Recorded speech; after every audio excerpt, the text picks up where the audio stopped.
دجال کے متعلق، ہے نا، آج ہم یعنی اس رونق کو دیکھ کر، اس لائٹنگ کو دیکھ کر ہم بچ نہیں پاتے اور چلے جاتے ہیں کسی بھی پنڈال میں اور کسی بھی منڈپ میں چلے جاتے ہیں۔ دجال کو دیکھیے، اس دجال کے متعلق حدیث میں آتا ہے کہ جو دجال کو صرف یہ کہے گا، بعض لوگ وہ ہوں گے جو دجال کو دیکھنے جائیں گے اور یہ کہیں گے کہ نہیں، ہمارا ایمان اتنا کمزور تھوڑی ہے کہ جو اس کو دیکھ کر بگڑ جائیں گے، بہت مضبوط ایمان والے ہیں۔ حدیث پاک میں آتا ہے کہ اس کے شعبدے جب دیکھنے جائیں گے دجال کے، کیا کرے گا؟ یعنی مجھے تعجب لگتا ہے کہ آج آدمی غیروں کے معبودوں کو دیکھ کر یا ان کے شعبدوں کو دیکھ کر، ہے نا، آج چٹھیوں کے دور چل رہے ہیں، پرچیاں کٹتی ہے لوگوں کی، اور پرچیوں میں بتایا جاتا ہے کہ کیا کر کے آئے ہو، تو لوگ اس کو دیکھ کر بڑے تعجب میں رہتے ہیں کہ بھائی بہت بڑی بات کر دی ہے، واقعی کچھ نہ کچھ تو پاور ہے۔ یہ تو چھوٹے چھوٹے دجال ہیں، سمجھے، یا اس کے بھی چیلے ہوں۔ دجال کی طاقت کا عالم یہ ہوگا کہ آسمان کو کہے گا کہ بارش برسا تو آسمان بارش دے گا، زمین کو کہے گا کہ سبزہ ہوگا تو بنجر زمین اسی وقت سبزہ اگائے گی، جس بستی سے گزرے گا خزانے نکالے گا، ایک دو نہیں، بظاہر مردوں کو زندہ کرے گا، کئی چیزیں کرے گا۔ تو شعبدے کو دیکھنے کے لیے لوگ جائیں گے۔ حدیث پاک میں آتے ہیں جب پتا چلے کہ دجال آیا ہے تو اس کو دیکھنے مت جاؤ، گھروں میں رہنا۔ فرماتے ہیں کچھ لوگ ہوں گے جو کہیں گے کہ بڑے مضبوط دل والے ہیں، ہم ایمان والے ہیں، مگر جب اس کو دیکھنے جائیں گے تو اس کے ہاتھ پر اپنے ایمان کا سودا کر دیں گے۔ تو اس کو آج کے دور سے دیکھ لیں کہ آج آدمی چند باتوں کو دیکھ کر اپنے ایمان کو نہیں بچا پا رہا ہے نا۔ میں نے کل بھی کہا تھا کہ خربوزہ خربوزے کو دیکھ کر رنگ بدلتا ہے۔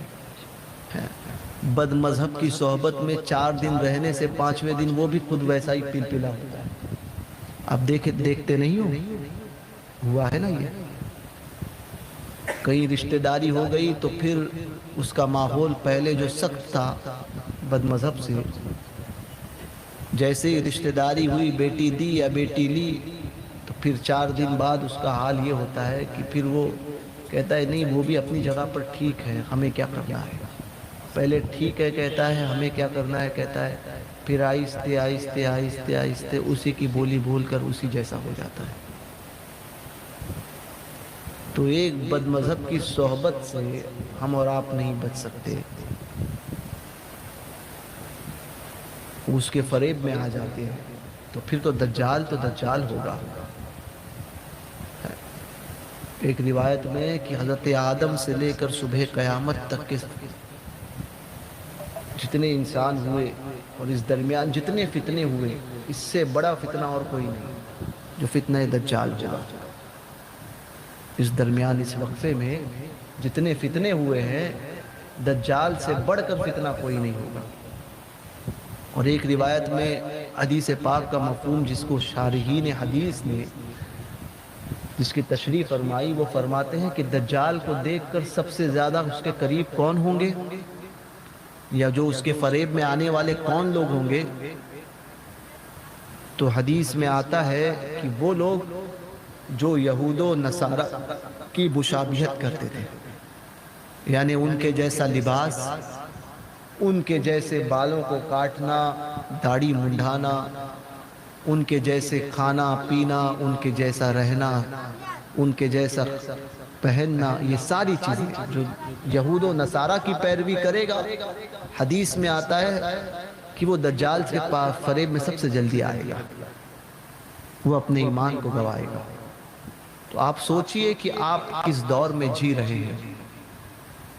عشق کی بات کرتے ہیں، کہتے ہیں ہم بہت بڑے عاشق ہیں حضور کے، اور جہاں عشق کی بات آتی ہے، حضور کی محبت کی بات آتی ہے، ہم حضور کے دشمنوں کے ہاتھ میں ہاتھ دے دیتے ہیں، یا اپنے ایمان کا سودا کر بیٹھتے ہیں۔ سوچئے آخرت ہے، مرنا ہے، رب کی بارگاہ میں جانا ہے، 4 دن کی زندگی ہے۔ اب حالات کیسے ہیں آپ سب کو پتہ ہے۔